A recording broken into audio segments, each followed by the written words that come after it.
Hi everyone, it is July 25, 2013. I'm Rene Ritchie, and today we are going to talk all the Apple iOS and Mac news of the week. This is the iMore Show.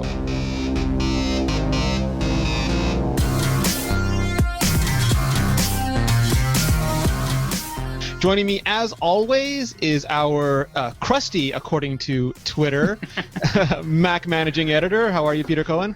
Good. How are you doing, Rene? Very well. I like that you're crusty. I like that you don't take any crap from the news. Like, you fight back. You stand there in front of the torrent of the news and you say, I shall not move. You shall not pass! Exactly. It's true. I am Gandalf yelling at the Balrog. The last hope of sanity in tech coverage. Also joining us is the senior editor of 9 to 5 Mac, one of the absolute best Apple and general technology reporters on the planet, one of my personal favorites, Mark Gurman. How are you, Mark? Great. How are you doing? Thank you for having me. No, thank you for being here. I always have fun talking to you, Mark, because you address the news and you address it well, you address it with class, but you never, you're always happy about it. You're not one of these super cynical, everyone's doomed, this is why this sucks this week's kind of person. It's in other words, you're completely not like me. No, Rene, I think you the same way as me, not as Peter. Well, it's good then Peter's sitting between us, stop us from being too happy. Yeah. Exactly. So let's dive right into it. I invited you on the show a couple of weeks ago, and in between now and then, I was going to talk to you about general news and rumors, but you laid the smackdown on a lot of the iWatch stuff. You brought together a lot of the general stories that were going along, and you got a lot of new information, and you sort of painted a really, I want to say clear. It's hard to say anything that Apple hasn't announced is clear, but you painted a very compelling picture for what an iWatch might be. Yeah, thank you. Right, I wrote an article about how Apple's been hiring sensor experts and fitness experts, and we also took a look at some of the employees at Apple who are sort of being migrated to an iWatch team. Like before the first iPhone came out, and this was all revealed in the Apple-Samsung trial last year, Steve Jobs had Scott Forstall create this all-star team of Apple engineers to create the first iPhone operating system.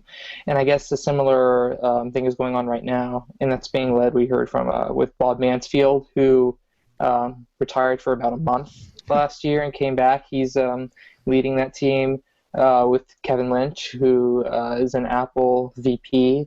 I guess he's next in line to Mansfield's. Formerly of Adobe.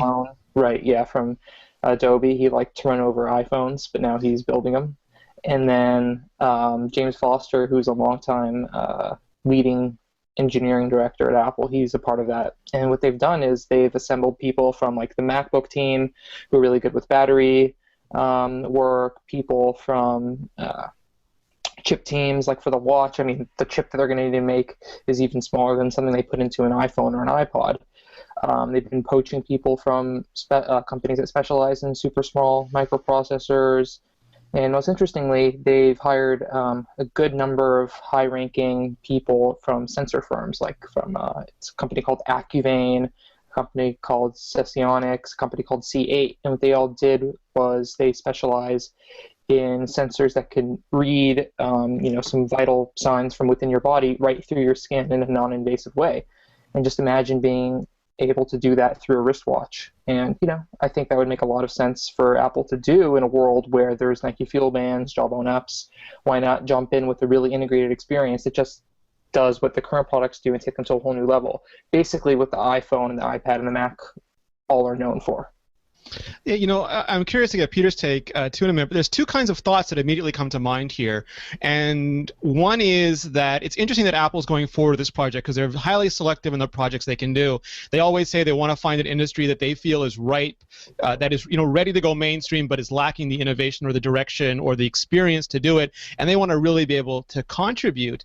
But it also sounds like the approach they're taking is more like an Apple TV model, where it's designed to be a specific device for a specific situation, but will also incredibly enhance the general value of Apple's ecosystem. It's not like a standalone new business like the iPhone, but it's something that could grow, and Tim Cook can say we're pulling on threads and do his Happy Jane Munster talk, but it could really be a foundation for something for Apple. But the other thing that strikes me, and maybe I'm cynical a little bit here, Mark, is that the first generation of Apple things, this will be to a watch what the iPhone was to the phone. So there'll be a clock app, but otherwise it's going to be a very, a much bigger product. But the first generation stuff, like the original iPhone, the original iPad, the original Apple TV, were really cool when they came out, but it took them a generation or two to get it right. And do you think the same's going to be true with the iWatch, that will get, I don't want to call it a beta version, but the first iteration of it, and then, years following, it'll become more like what we all imagine? I think, to get the first product out there, I don't know, it could come out later this year. There's been rumors about that, and then, or next year or year after. But, either way, we don't know how long Apple's been working on this, like in detail, but it seems like, with like anything they do, they're going to take their time with this, or they have taken their time with it for something that's very imminent. And I think, they're going to get it right to a certain standard on the first go. But like you said, I think it's going to take a generation or two to really come into a state of perfection, just like, the App Store on the iPhone was a couple years later, and that really changed everything. So I think the first product will give a really clear vision about where Apple's going with this, and year after year they'll keep, improving the product. And also you were talking about how, like, it's going to have this purpose, and then it's going to help them, it's going to help increase the ecosystem with the iPhone. And, like right now, Tim Cook and the Apple leadership team, they're going on a real, strong tangent to, really, really focus on selling more iPhones. And if they come out with this extremely cool iWatch that everyone wants to buy, and they slap in exclusive to an iPhone sticker on it, which, could make sense, like that would make sense because it would work from an iPhone, feed information from that. That could in turn, sell more watches and sell more phones. So it sounds like a really good idea for Apple for just so many reasons. Yeah, tell me if I'm wrong here, Peter, but my feeling is that Apple always tries to be just one step ahead of technology, not so far out front that, the products are no good, they become like tablet PC or Windows Mobile or whatever the early outliers are, but they're one step ahead of technology, and they can't quite do everything they want. So they produce the product, it takes them a couple years to ramp up the technology, and then once the hardware is good enough, they start doing the next generation of software, and it's almost like that TikTok thing, but writ over years, not just over cycles. Well, I think where Apple excels is bringing the integrated experience together. The technology that they use often isn't the most amazing technology in the world, and they're never the first on the block with a new product. I mean, if the iWatch truly is a thing that we're going to get in our hands in the next year, I mean, there have already been Pebbles. Smartwatches are already a thing, right? It's just, it's a niche within a niche right now. The interesting thing for me with an iWatch product is how Apple is going to convince people that they're going to need it. What is this iWatch going to do for me that is going to make me want to put it on my wrist or wear it at all? Because I haven't worn a wristwatch in 10 years. Ever since I started using a laptop, I took my wristwatch off, and once I got a cell phone, there was no point in having a watch anywhere near me because I had another way of telling the time that was always somewhere on my person. And I know that a lot of people are in the same boat that I am. They've given up wearing watches altogether because they just don't need one. So what is it that an iWatch is going to do that's going to make it a real compelling win for me? So far, I haven't seen anything in the smartwatch category that even remotely interests me. It's a geek toy, but it's not anything useful. Not the medical stuff? I mean, blood glucose levels and blood pressure and... Yeah, I mean, that to a certain degree, but that's a very specialized niche. I mean, and I speak as a diabetic, somebody who measures their blood sugar 4 times a day. So I do keep an eye on that stuff, but, I don't know. I mean, it's still kind of, it's not a disruptive technology. That's just something incremental that might positively affect the lifestyle of millions of people, but isn't a game changer in the same way that an iPad was a game changer or that an iPhone was a game changer. Mark, do you have any thoughts on that? Because to me, I mean, Apple is doing something else, and it's been a little more subtle, and I want to get into it more later.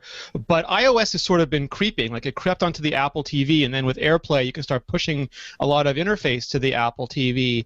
And, they have iOS coming to the car, and there's these technologies they're talking about, like Bluetooth Low Energy, and there's going to be iBeacons, so that, theoretically, as you walk through a store or a park or a building, you can get internal location. And to me, Apple's been good at addressing the mainstream needs. Like most people didn't have a smartphone until the iPhone. Most people didn't have a tablet until the iPad. So I wonder if it's just that there are still some people for whom an iPad or an iPhone are too much. But if they were to have a small wrist thing that they could use to walk through a museum, or if they're blind, to walk through a park, or if Siri eventually does come to it, or some other form of display comes to it, just enough technology to help them experience a modern world, but not necessarily a full-on computer. Right. You kind of mentioned maps a bit. I think maps is going to be a big selling point of the iWatch, and of course they're going to need to get their own watch system right. And besides like the Apple versus Google war, like Apple doesn't want Google on their platform. I'm just thinking about this now, but perhaps they were thinking long term with their mapping software because they think it's going to be a big deal for future devices like a wearable, and of course they don't want to build a device all around Google's data. Like on an iPhone and iPad, it's just 1 or 2 apps. But if Maps is a killer piece of functionality on a watch, and like you were saying, walking around a museum with iBeacons and all that stuff could be a really big deal. And like earlier this year, they bought a company called Wi-Fi Slam, and the whole company is based around mapping indoor buildings and such. So I think that could be a really big deal for the watch. And going back to iOS in the car, Maps is what I think they have phone, they have Maps, they have music, and then messages can appear on top of those things. But Apple Maps is going to the Mac, Peter, and it's going to be in the car. So it does look like a big, that there's a big payoff to that investment that they made. Yeah, and I mean, Maps. From what I've seen, Maps and Maverick is a very cool feature, especially some of the functionality in the way that it works with other Apple products. Like Calendar, for example, being able to predict how long it's going to take you to get to an appointment. So it automatically pushes out your. It gives you a little bit of buffer, so you don't overschedule yourself. I mean, Rene, this is and Mark, this is going to be great the next time we're at a trade show, and we've got to get we've got to meet vendors, or we've got to do whatever else we're going to do, right? The chieftain, Peter, we got to get to the chieftain. We've got to get to the chieftain quick before Jim Dalrymple drinks all the Heineken. Yeah, exactly. But it's very cool to see Apple take an integrative approach to this technology, and that again is what I was saying before. That is Apple's strong suit. That is what Apple does, I think, better than any other company, any other tech company out there. Taking the integrative approach and saying, okay, how can we get all these different pieces working together in a really coherent way that makes people's lives better? Exactly. Yeah, and to your point earlier, Mark, I mean, when you go back again to iOS in the car, if you look at the picture, it's got a little fake home button. Not fake, it's got a virtual home button, but it's also got the LTE meter and the battery charge meter, and that's, again, iOS being projected. Your watch could conceivably connect to your phone or, an LTE-enabled tablet, and then suddenly that's a connected device. It's a location-aware device. I don't think that you'll be able to fit everything you can fit into an iPhone into a watch in the first iteration, but Apple can outsource a lot of that to the existing devices and then sell more of those existing devices. Exactly. Like in adding on to your point, like iOS 7 has more than just the projection stuff to be able to project the UI into another screen, like in the car. Like there's lots and lots of new Bluetooth LE APIs. For instance, like the Pebble smartwatch, which is, for those who don't know, it's a Pebble watch. It's like a watch, $150 that can get text messages and whatnot on iOS 6, but like when you hook it up to iOS 7, I can get tweets, emails, all sorts of stuff. So, there's a lot of strings in there that can really point to Apple's work. Like, because rarely does Apple ever do anything that won't benefit them in the long run. For example, like the new Mac Pro can drive 3 4K displays, but Apple doesn't make a 4K display. Mm-hmm. And, I mean, why include and promote that functionality if they're not going to make their own? So, I wouldn't be surprised if there's a Retina external Thunderbolt display a couple years down the road or whatnot. So yeah, that would be nice. But I think also the iOS in the car stuff shows that there's just some businesses that they don't feel that they need to create, but that they can take over. Like the Apple TV now, it just takes over the television. Who cares if it's running Linux or Android on the television? They'll take over the display. And who cares if there's QNX or Linux or Android on the car, or if there's Microsoft whatever on the car? They'll just take over the display and they'll own the experience. And with the watch that they're building it themselves, I think is telling, because it's almost, we've always been asking, and I think we talked about this before, Mark, when's Apple going to apply the Mac and the iPod strategy to the iPhone? Because, there's an iPad mini now, there's no iPhone mini, well, there's a 4S, but I mean, there's no real product family for the iPhone. There's no bigger iPhone, there's no cheaper iPhone. But you start getting, if you think of the iPhone more as a mobile device, then you have the big iPad, the small iPad, the iPod Touch, and the iPhone, and there's room for something underneath that for people who want like the shuffle version of the iPhone, conceivably. Right. And to your point, like I think by the end of next year, that issue will be, will be solved. Like rumor has it, we'll have a cheaper iPhone this year and a bigger iPhone next year, and so literally within 1 year, they'll have the whole family of phones, 3 phones. Yeah, so. I'll tell you what makes me the most excited. It's the fact that Bob Mansfield is in charge of this, because I don't have very delicate hands. I don't have very delicate wrists. So knowing that the thing is on the job, it's got to be something that's going to fit his boulder-sized appendages. I'm hopeful that it'll be something that fits me proportionally. Did you just say it's multi-touch clobbering time? Exactly. And we have our show title. Yeah, I want to get into that a little bit, Mark, because for years we've been hearing about the lower cost iPhone. I think we talked about it at WWDC a couple years ago. The Wall Street Journal had rumors about it, but Apple's always been reducing the cost of the previous generation iPhone. And this week there were rumors that they might cancel the iPhone 5 when the iPhone 5S comes out. And I haven't heard anything specifically about this, but I don't find it surprising either, because as much as people talk about emerging markets with a lower-cost iPhone, and as much as they talk about Apple wanting to get to a unified screen and unified Lightning connector model, we saw with Apple's earnings results this week that the average selling price of the iPhone is going down because people are buying more iPhone 4s. And when the iPhone 5 is not a cheap device to make, and you knock $100 off that, you're Rochambeauing Apple in the margins, and wow, I think that it would behoove them to, almost like they did with the iPods back in the days, have the lower cost, multicolor, cheaper to make model and the flagship, and not sort of tempt people to buy the lower cost ones, but make a real division between those products. Yeah, I agree. I mean, if you look at last fall, I mean, this is not exactly apples to apples comparison, but they replaced the iPad 3 with the iPad 4. Of course, they did that to unify Lightning, sort of. They still have the iPad 2, but I guess kind of like that's replacing. The iPad 3 was a horrible product. That whole chipset was bad. Such a piece of crap, yeah. You can say it. I mean, we all know the truth. I'm still stuck with one. Please don't rub it in. Yeah, me too. Yeah, I mean, I think that Apple replaced that in 6 months, and a lot of people are like, oh, they wanted to clear the deck. That was just a bad iPad. They knew it. Developers knew it. No one was having pleasure with that iPad. You know what I think is really interesting about one of the line items in the earnings report, Rene, was the looking at iPad numbers. Now, except for the iPhone was the one really bright spot for Apple in terms of actual unit sales and profit. Everything else was a little bit off year over year. It was a little worrisome. But one of the really interesting things was that the unit sales of iPads were lower, but the profit was way lower. The actual revenue that they got for those iPads was much lower, and disproportionately lower to the lower amount of unit sales that they had. Now, my takeaway from that, correct me if I'm wrong here, guys, is that kind of shows that the iPad mini, which we know has much smaller margins than the full-sized iPad, is probably taking up a lot more of Apple's overall iPad sales. I agree completely. Yeah, I wish they would, we've been asking for them to break down unit sales numbers for years, but, they're still not doing it. But well, they went the exact opposite way. They stopped breaking out laptop versus desktop sales last year, so that was kind of like, nah.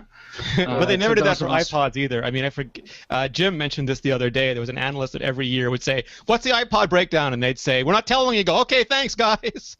But I mean, this is the same thing that happened with the iPod Nano, and people were upset. Why would Apple introduce a lower cost device that would cannibalize their sales? But I think Apple reads the market, and they understand that they will reach a certain saturation level for people for whom the large iPad is either too expensive or too heavy. And the iPad mini is significantly lighter. Like the thinness is not really the issue. The lightness is the issue, and the cost. And it's just lower priced enough that they would rather that the iPad Mini cannibalize their sales than if Google gets the Nexus 7 right, or if Samsung gets the Galaxy Tab, 5 through 23 right.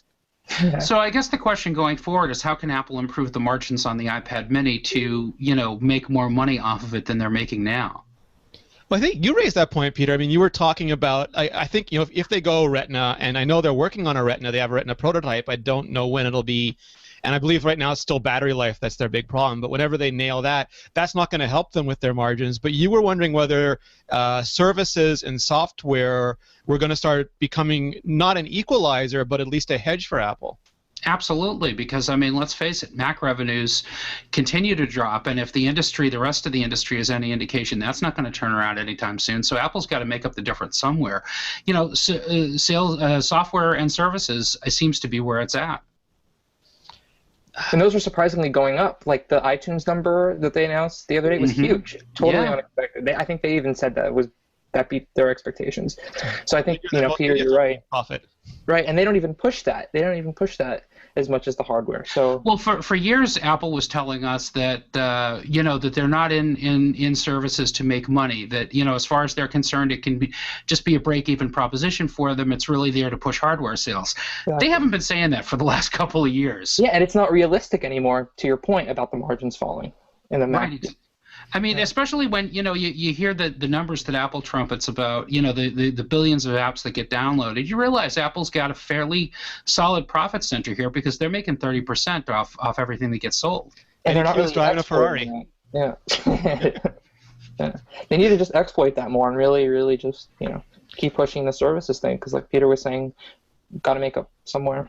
Yeah, and Apple, to their credit, a lot of companies, and I don't have to name names because we all know them, they get to a certain level of hardware and then they just coast. That's just like the hardware they make. There's very little in terms of innovation. And with the iPhone 5, Apple rebuilt, people called it boring, but Apple rebuilt that entire phone into an incredibly expensive to manufacture device. They could have done something easy and made more margin on it. The iPad Mini could have been a much easier, higher margin device for them, but they pushed that technology. And I have no doubt, the iPhone 6 will push that, and the iPad Mini Retina will lower their margins, and the iPad 5, as far as I know, is going to have the same body, and I think Mark reported this too, is going to have the same body as the iPad Mini, and that's going to be more expensive for them to make and lower margins. So even though it hurts their traditional business, they're willing to do this, and as a customer, I actually like that. Yeah, look, I kind of look at Tim Cook kind of like maybe as a two-face in recent months, I guess. Because, look, he stands up in front of the crowd in these keynotes and these earnings calls, and he keeps saying, Apple is in the business to make the best products that people love. Publicly, he throws out all these statistics about usage. But then, when you really get down to it, he has a job to keep too. He has a company to keep afloat. He has these internal meetings with, the retail leadership and such that I reported on. And every second of those conversations are sell more phones, sell more hardware, sell more this, sell more that. And, I guess you can say that the money's a byproduct, but, it's really about sales. It's not all about the customer. So that's just he's a logistics. He grew up as an operations guy. He was chief operating officer. We talked about this off air, Mark, that Apple doesn't have a new chief operating officer. Yeah. And that's, he can channel Steve Jobs. He can give the Steve Jobs rah-rah technology and liberal arts speech. But at the end of the day, he is a numbers guy. And I think we see that even in the decision-making process at Apple, where Steve Jobs would, have a question, get a gut reaction, tell people, and that's what would happen, unless they could change his mind. Where Tim Cook weighs these things, he looks at metrics, he looks at numbers, and he is much more of a traditional guy, kind of wearing a 6-color bathrobe on top of his suit. Yeah, and I think for a while, I remember, how Apple, they shot up their stock literally, tripled or doubled, and that literally started after Steve Jobs resigned and then passed away a couple months later. People, I think investors for a while, they felt more secure that Steve Jobs, it's very, very unfortunate that Steve Jobs was not around. People, I believe, thought that Apple was a better company because of it. Steve Jobs created something amazing that new people can really further and balance out. So I guess, but in the last few months or so, investors been looking for that craziness, the rebel in Apple. So I think Apple needs to really to look for a fine balance of how to, merge Tim Cook's traits with the old traits of Steve Jobs.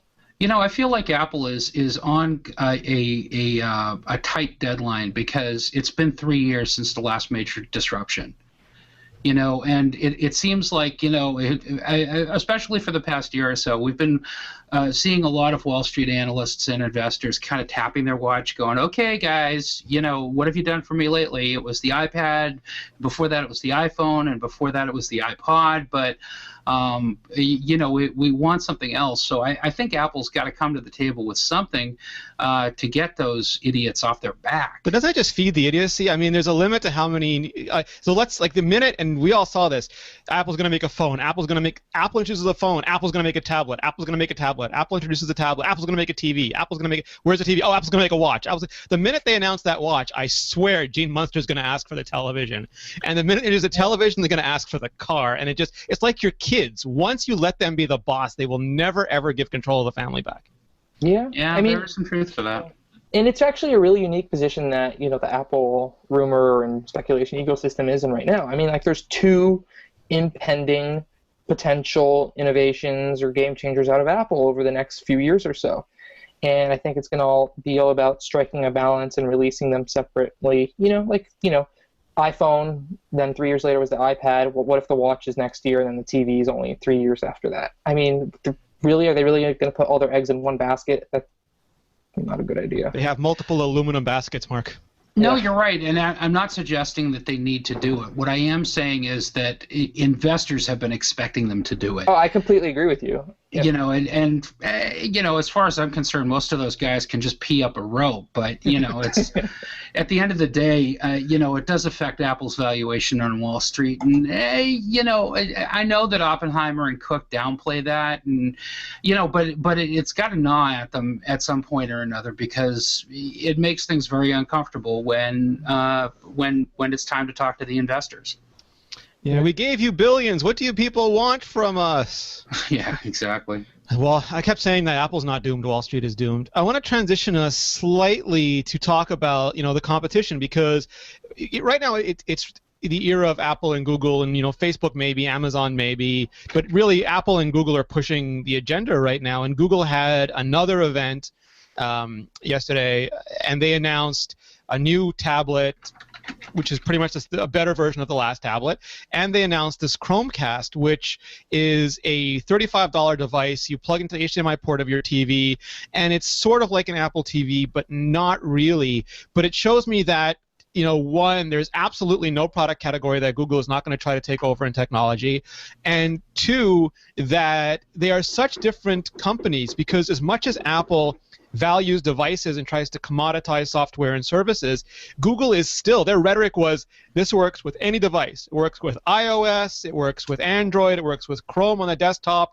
Screw you, BlackBerry, screw you, Windows Phone. We don't care about you. We're not even going to consider you in this statement. But for everybody else, it doesn't matter what hardware you have. It's our services that are important. And Mark, I know, we have iMore and Android Central. You have 9 to 5 Mac, 9 to 5 Google. How do you see the interplay of these two companies? Yeah, I agree with you. They're two completely different beasts, and I think it really starts from the top. It really starts at the philosophies that the companies were built on, like you said. You said this, and they said this on stage yesterday. Their goal is to get, I don't actually know if they said this on stage yesterday, Android on as many devices. It's not about making margins and revenue, but Apple's the complete opposite. iOS can be on 10 devices, but if those devices each cost $1 trillion, that's fine because it's all about the money. It's not about the usage. I mean, it makes sense if you do the math, but it's just a philosophy thing, and I guess that's why Google has no problem of making a play, like you said, at every potential industry, every potential customer, but Apple goes at a slow approach because they want to create something with high margins and eventually people are going to, if they come out with a new category every 6 months, people are just going to, give up on them because you can't work on so many different products to be successful. Like the iPhone and the iPad and the iPod, they have lots of spacing in between because so much R&D and whatnot to create those products. But if you come out with a new hit thing or potential hit thing every 6 months, there's going to be a time where you just burn out. Well, where the fatigue is setting in, I think, with consumers is at the rate with which Google will kill off services that it decides that it doesn't want to sink any more development into, and this happens over and over again. And I mean, admittedly, a lot of it's inside baseball. A lot of it is stuff that only computer nerds care about. But you see it. You see that philosophy carried over into the Android ecosystem too, with the hideous fragmentation that happens. And phones that were state of the art 6 months ago just getting dropped and no longer supported with new software firmware updates. It's a big problem. I wonder if it's also because a lot of us care so deeply about Google service. I mean, Google killed Google Reader, RSS Reader, and we were outraged. Apple killed Safari Reader and Mail Reader, and I don't think many people even noticed because just like no one used those services. Yeah. Apple killed Xserve, which some people got upset about, but again, it's God, Apple killed Ping! They killed Ping. I mean, I think that Apple and Google both kill things. It's just that Google kills things that that nerds are still deeply invested in, where Apple kills things that nerds kind of make fun of. That's true. I agree. Yeah, Google's killing some stuff with lots of users. I'm curious if this is reported, like how many active Google Reader users there were, versus the things that Apple gets rid of. It's widely panned, and there's no reason to be. So one of the other interesting things that happened this week, and Mark, you were really quick on reporting this too, is that Apple took their developer center down, developer.apple.com, not iTunes Connect, not iTunes Store, not Apple Store, not Apple IDs, but the place that developers go to provision, to get certificates, to download betas, to get documentation, and to watch videos, went down, 8 days ago, and it's still down now. Yeah, it's a real shame. I think the hackers should have waited until Monday night or Tuesday, so we could have gotten iOS Beta 4 earlier this week. But they could have done that over a software update. Like Mavericks. I'm just kidding though. But I mean, you're a developer. You made it was Airhorn and a couple other apps, and but theoretically, if you needed to, you couldn't go and fix a problem right now. Right. Yeah, it's a really big deal for developers, and it seems to be taking a long time. I'm no database nerd or anything, but from people I've talked to, this is a lot of work to reconfigure the entire developer site. And I think Apple's realizing that it's going to be a systematic, gradual process, and hence they came out with the status board, like they did for iCloud about a year ago. Yeah. So people can really track the progress. And they also laid out the schedule in terms of the rollout of the features. First, they're going to focus on provisioning, forums, videos, and documentation. And then only after that's done, they'll get the Xcode seeds out, the iOS seeds out. And I think that process is smart in its design so developers can, as quickly as possible, get back to their old rhythm of developing apps and submitting apps and such. And only after that will they get the new seeds out. And to your point about they were able to OTA Mavericks, but they couldn't do it for iOS, I don't know. That's interesting. Or they haven't done it yet. Maybe they could, but they haven't. Right. Two theories about why they didn't do that, assuming that they were supposed to or planning on doing it on Monday. Oh my God, Apple delayed an unannounced product. But so could be because iOS requires UDID registering, and Apple thought it would be too much a pain to only let people over OTA get it. Another piece of that is Xcode a lot of times is really tied to new iOS seeds more than the OS X seeds, frankly, because of the just so many more APIs to deal with and more people developing for iOS than Mac. So I think those are two reasons why they've done that. But of course there's probably workarounds they can think of, like Mavericks. Yes, it was Mavericks. Usually people really want to jump into the release notes. From what I understand, Apple emailed out the release notes because you can't access them online. So there's ways around it, and I think it'll be clear in the next week or so when stuff starts going back online. And I hope. I mean, Peter, I think one of the Nick covered a lot of this for us, and I think he did a great job doing it. There was just so much uncertainty at first because it was down for several days before Apple said anything, and I know some developers were joking around going, "Oh my God, I'm going to switch to BlackBerry 10 development. I don't know what I'm doing anymore." And now still it become a little bit of anger, and now Apple's communicating more. They gave a plan for it. They put up the board, but going dark like this, especially during the time, like Apple does one software update a year, and they're dark in the middle of it. I can't even imagine what must be going on at Apple right now in that situation. I can't imagine either. I can't imagine that anybody in Cupertino is very happy with the way that this was handled. The biggest criticism that I've heard that I really agree with a lot of from a lot of developers is, why was Apple dark on this for so long? They should have been upfront with us sooner, as soon as they knew what was going on. I can't really disagree with that. You know, we've lived through this before. You know, in small and large cases, like the time that the PlayStation Network got hacked. Mm-hmm. You know, with Sony a couple of years ago, that was a PR disaster for Sony. They did go dark for a lot longer than Apple did, and they weren't very upfront with what had happened. So that was a good lesson for everybody to learn on how not to handle something like this. But still, you know, it was unfortunate, and you know, because the iOS ecosystem is so big, and so many developers are dependent on Apple to get their products vetted and to get them into the store and to help them with development stuff. Having the Dev Center just disappear like this, I mean, has crippled a lot of people. And I'm sure, you know, that they're wondering how they can ameliorate this kind of stuff in the future. You know, I'm free not bumpers sure. for everybody. Free bumpers for everyone, right? Exactly. You're Apple's coding it wrong. Yeah. You know, Apple's going to have to do something. I'm just not sure what. You know, extending out people's deadlines to renew, I don't think is going to be enough. I agree. I think they should do it, like I tweeted, that they should just do it for a whole year. And I actually, you know, this developer outage does not affect me as much or at all, like compared to other people. But, you know, just looking at it, it was kind of offensive that the first thing on the dev status board is, are program renewals back up? Yeah, give me some money. Come, Apple, give us your money, developers. So it's kind of, yeah. Well, they have certificate. I think certificates was one of the first things they're going to get. Provisioning and certificates is going to be one of the first things that go online. Yeah. I just like, you know, in the list. But, oh, no, absolutely. Yeah. Although some apps did manage to get in and get out before the Developer Center came down, and they did manage to release. And we had some big releases this week. djay 2, which I had a chance to get a demo, an advanced peek at from the guys at Algorithm, and I have no musical talent. I am the guy who is tone deaf and cannot keep a beat, but they showed it to me, and it looked fantastic. I had a chance to play with it for a week.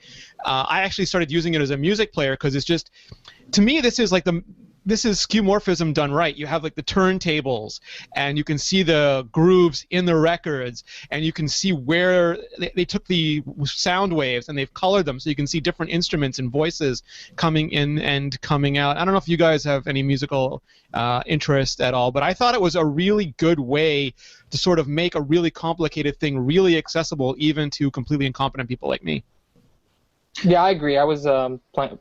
Did I cut you off, Peter? Sorry. No, go ahead. Oh, I was playing with it a bit, and I thought it's nice too. I don't have any musical talent, but yeah, I thought it was cool.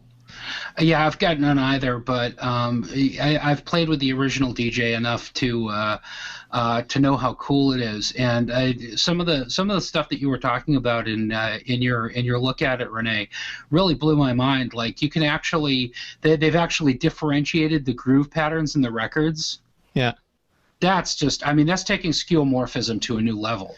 But it's usable because people who remember vinyl could usually put the needle down where they could, where they wanted to, and now you can also see literally parts of the songs. And what also blew my mind is you go to this waveform view and you can divide it up by beats, and those beats become buttons, so you can just start tapping away, and it goes down, like it plays the song as I can't even explain it because I don't know the terminology. But for people who are professional DJs, use it as a side turntable, but you want to throw some kids in the back of the car with some headphones and keep them quiet for infinity. All you need is like some kind of Angry Birds type game thrown in for good measure. And you also looked at Ember for Mac, which I think is what was it called? Little Snapper Reborn? Yeah, it's basically the sort of the next generation of Little Snapper. And people who are familiar with Real Mac Software's oeuvre, if you will, may remember a service called Ember that they had some time ago. And this is that concept reborn with what they were doing with Little Snapper. Little Snapper was Real Mac's excellent screen capture utility that had really had a lot of fans out there. And what they decided to do with it in this new version is build it into kind of a digital scrapbooking utility instead. So you can still take pictures with it. You can still take screenshots, do screen caps, and all the stuff that you used to do. But the cataloging features of it are really what makes it exceptional. And they've managed to build in connectivity to the web and connectivity to your devices like your iPhone or your iPad. So no matter where you're getting images from, it's very easy to pull them all in. You can tag them. You can sort them into different catalogs. You can build smart catalogs that will sort stuff by keyword or by location where you found it from, or by rating if you've rated the images. And those of us who may or may not be reviewing so far unreleased software find this kind of handy. Indeed, indeed. It's very nice to have a tool that consolidates that all in one place, because up until I started using Ember, that stuff was just in folders, and I kind of had to click on the thumbnail and go, oh yeah, that's what I was using it for. It's almost like an Evernote for images, really. My photo stream is 90% iOS screenshots right now. Me too. You know what? Yeah, probably the same. Mark, what software are you using lately? Is there anything new out there that's interested you? Look, I really don't play or review with much new software, really. I mean, you got guys that do that for you. Or with me, but I don't really focus on the reviews. I do like things. Our best men. Yeah, so I like things. It's like a to-do list management app. It's very overpriced when you look at the whole suite, but it does the job very well, and I do recommend it if someone wants to make a significant investment in to-do list software. What are you using for Twitter now? I know Twitterific 5 just got updated, and it prompted me to go white on all my stuff. Oh, right. I read that post. It was really interesting. The bleach. But no, I use Tweetbot on the Mac and on everything because of the iCloud sync in terms of where you left off in your timeline.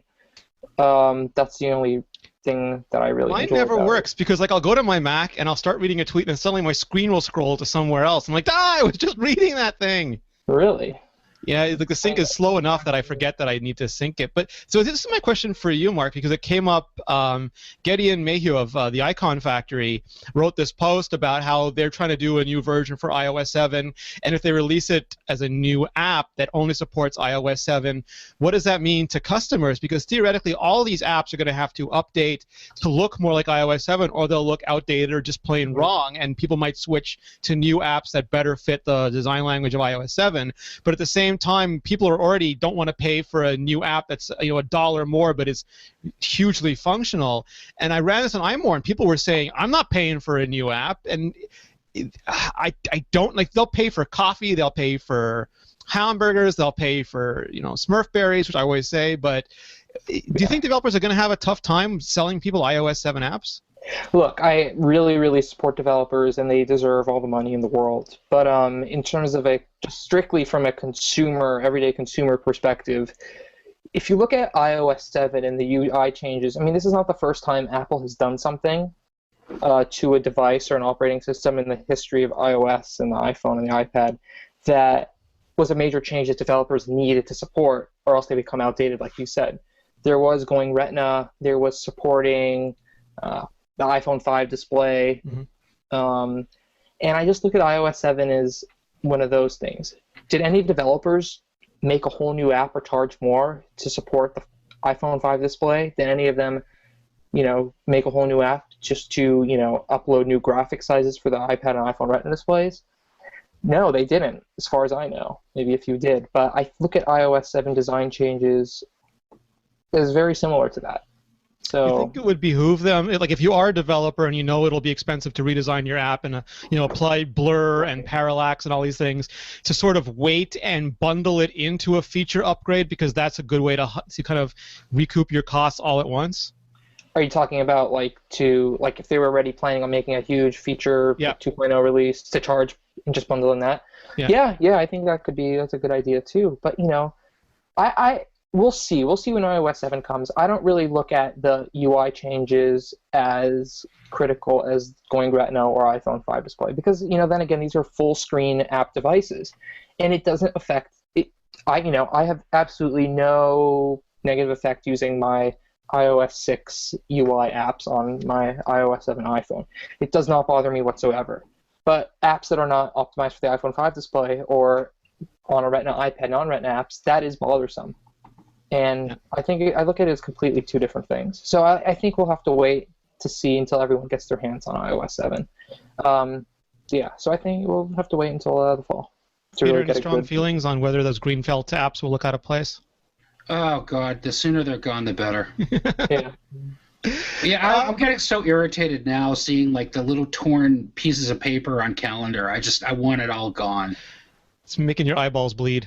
It really is. I just want every trace of Scott Forstall's existence wiped from the face of the earth. See, people keep saying it's Scott Forstall. I'm going to be the Scott Forstall defender guy because he gave us Carbon, he gave us an app store, he was a huge proponent of those things, but that was not Scott Forstall's stitched leather airplane cushion on Find My Friends. I think he gets a lot of heat for things that might have occurred several executive levels above him. Ah, yes. Well, whatever it is, it's gone from Apple now, so let's make it not exist anymore. I'm going to take the other argument and say that I think it was pretty clear that Scott Forstall was a big defender, as you were alluding to the Steve Jobs skeuomorphic design language. And he was in charge of iOS, and he was making those decisions to keep the skeuomorphism around. And so I think they had to get rid of him or to be able to move beyond that. I mean, he was really a defender of Steve Jobs' castle, and there needed to be a new guard to, keep iOS relevant. You can't change the people around you, change the people around you. Right. Like, I'm not saying that if Apple kept skeuomorphism for 3-4 more years, it would affect sales greatly. But, the operating system really was, between us and everyone watching this podcast, getting pretty stale. Well, but I think if you do switch, because the fundamental change to me is not so much the paint job, because I agree with a lot of people that there's a lot of more painting work needed to be done. But I think when you look at the particle engine, the physics engine, and everything they're doing there, it would not have looked as big a leap it was if they kept the same pixels on the screen. Making the change in design language really emphasizes everything that's important about their new graphics engine and the new way the developers could theoretically make apps. Right, and something I've really been curious about for a while is, like, you're talking about these major under-the-hood changes, parallax, motion, blurs, transparencies. There's no way in hell this was done in 7 months. Like, no. I'm curious how much was built for the day that Forstall was fired. Really, I mean, it's logical. There could have been like an underground movement inside Apple, like developing stuff for the day that Forstall was gone from the company. Forget purple. We're working on magenta now. Shh, quiet. Yeah. So we'll see. And how much of this stuff could have been Forstall developed, and this new coat of paint is new. Parallax could have been there. The blurs could have been there. But getting rid of the stitched leather and putting on some grays and whites and blacks, that could have been the new stuff. Yeah. Like, imagine, like, I was thinking about, Control Center seemed pretty obvious. Like, with or without Forstall, like, that was probably in the cards for this release. The multitasking stuff, all that stuff, yeah. That's probably all in the cards for this release. But, just imagine a linen-backed Control Center. That would have been disgusting. Yeah. All right, on that beautiful note, Peter, what's good in gaming this week? What have you been playing? Oh my God, there's so much good stuff. Well, first of all, I think that our friend and colleague Richard Devine would hang me by the toes if I didn't mention Riptide GP2. So good looking. Yeah, it really is. And Richard actually knows a thing or two about racing. This is actually what he does as his avocation on the weekends. But it's a really cool water-based racing game for the iPad and the iPhone that looks amazing. Richard just posted a review of it today, so if you haven't already checked it out, please check it out. Click on our games link at the top of the page, and you'll find it right there. I'm really excited about Shadowrun Returns, which is a turn-based tactical RPG for the Mac. Now, this game goes back to the 80s as an actual pen and paper D&D I played it. game. I had a shaman, a troll shaman. There we go. And for the uninitiated, Shadowrun is the coolest thing because it is cyberpunk meets magic. How awesome is that? It's D&D in space. Well, yeah, exactly. I mean, it's like Deus Ex meets D&D. It's it's a really cool idea. Shadowrun last appeared as a video game for, I think, Xbox 360 and Windows, and it was a first-person shooter. It wasn't a Shadowrun game. This is a true turn-based tactical RPG. It is in the spirit of the original game. I think I played it on Nintendo. Am I remembering right? I played the Nintendo one? Absolutely. Yeah, it was an SNES game, I think, back in the day. It's very cool to see. Now, the really neat thing about this, that Harebrained Schemes, the developer behind this, actually had an enormously successful Kickstarter fundraiser to get this project off the ground. So just got released today. It's available on Steam. You can grab that and have excuse me, a lot of fun with it. The other one that I really want to mention is actually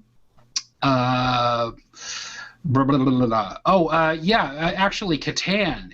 If you are a Settlers of Catan fan, it's worth pointing out that Catan is now available for the Mac. It has been available for the iPhone and iPad for quite some time, but it's available for the Mac now. This was, just like Shadowrun, a board game that then became a very highly successful video game, and now it's making the transition to Mac. So you can pick it up from the Mac App Store, and it's got stuff like Game Center integration and Maps Editor. Oh, and that's the other really cool thing about Shadowrun Returns. It's got an editor included with it, so you can create your own campaigns. You can basically be a dungeon master if you want to. And I'm going to throw a shout out there because Georgia actually put down Candy Crush long enough to break into the Australian App Store. Not really. We have an Australian App Store account for just such things. And get the new version of Plants vs. Zombies. And she wrote up a preview, and she's been playing it ever since. So we'll have more on that. Before I let you guys go, I wanted to touch, because the question we've been getting a lot lately is, when are we getting the new Haswell Macs? We've only gotten the MacBook Airs so far. Where are the Mac Pros? Where's the Mac Mini? We know where the Mac Pro is, so that's not a question anymore, and it's not Haswell anyway. But I know Mark had a little bit on this. All I've heard so far is almost quote-unquote wait for it. And I know, Peter, you had a theory that Haswell chips just aren't available enough yet for Apple to go to market with them. Well, this is what I can tell you indirectly anyway. I know that that a lot of people, a lot of vendors who aren't Apple are having trouble getting their hands on the MacBook Airs. So the supply of MacBook Airs is not meeting demand, and if you walk into an Apple store, you can buy a MacBook Air pretty easily. If you go into a big box retailer like a Best Buy or somebody else who has the muscle to move a lot of units for Apple, you can get them. But if you are like an independent Apple specialist, or if you are a smaller shop that does stock and trade in Mac products but doesn't sell a lot of them, they're still very hard to get. We're not talking exactly like the iMacs were last year, where they just weren't around because Apple was having a lot of production problems. But my sense of it is that there is a restricted amount of Haswell units out there. And my thought, and I'm just spitballing here, I have no idea whether it's based in truth or not, is that they're just, there aren't enough Haswell microprocessors for Apple to fill the need right now. Mark, you have any thoughts on more Haswell Macs? I think it's safe to assume we're going to get them, and not too far out. Well, Mac Pro at the end of the year, iMac and MacBook Pro in the coming months, Mac Mini, soon as well. It's due for Haswell. I think about the MacBook Pro, they need to strike a nice balance between the battery life benefits, because I think the MacBook Pro, it's the flagship Mac in addition to the Air, and it's the computer that they really need to. It's nothing they can push with revenues down, Mac sales slowing. They can't push it as a spec bump update anymore, like they were able to do 4 or 5 years ago and earlier. They need to say this new MacBook Pro is going to have nice new battery life features, which Haswell can provide. But of course, with a computer with a Retina display and all this quad-core processor, we've both had a lot of fun with our Retina Mac. It's a piece of crap, really.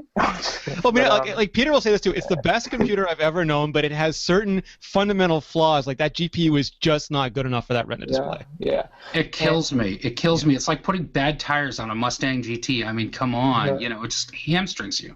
And it's a real Gen 2. Like, they haven't updated the MacBook Pro with like a second generation model yet. Yeah. And it's been over a year since the first gen came out. They had that minor price change and processor swap earlier the year, but right, in February. Yeah. So Mark, I'm curious, what do you think of the scurrilous rumors that Apple is going to push Retina MacBooks or push that form factor exclusively and do away with optical drives and hard drives altogether? Oh, yeah, I think it's going to eventually happen. Sure. I mean, eventually the universe No. there's going to be a heat death of the universe, too. But There is not. You take that back. Look at it this way. The iPod Classic, was it like 2008, 2007, or 2009? And that's like the optical drive MacBook Pro. It's the clunky hard drive filled iPod Classic, or the brick. iPod without a touch. Yeah, the brick. The non-unibody brick. But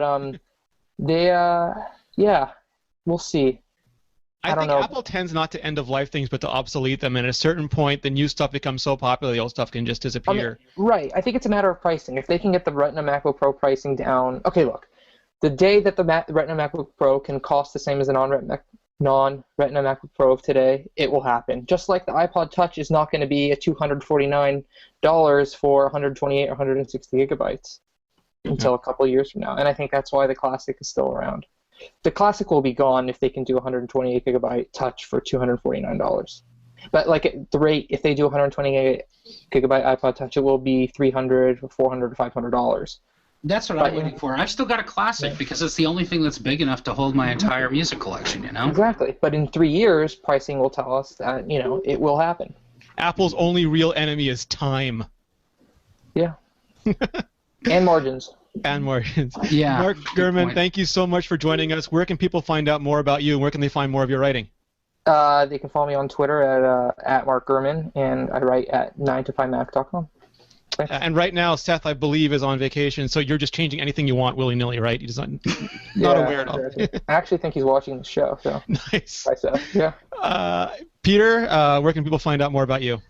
Well, at iMore, of course, and also at The Loop at loopinsight.com.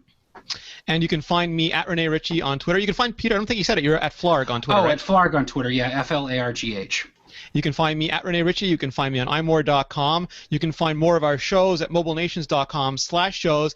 I was not podcasting enough, so I just launched, or actually kind of more relaunched, a new show. We had Iterate for designers. We had Debug for developers. I used to do an iMore special edition, which Mark was kind enough to join me for in the past. And I kind of wanted to keep that concept, even though we're doing more of these style iMore shows now. So I've got a new show called Vector, and the first one had John Siracusa talking about the Xbox One. And if you know John Siracusa from Hypercritical, that man can talk about Xbox One. And the current episode, this week's episode, has Guy English talking about the new Mac Pro and what all that graphics means for developers and for the next generation of apps and for Apple. And we have another episode coming at you next week, so if you haven't seen it yet, you can go to imore.com/vector or just search iTunes for Vector and give it a shot. Guys, thank you so much. That was awesome. Thank you so much. It was great. Thanks, Mark. Thanks, Rene. Thanks, Peter. Thanks, Mark.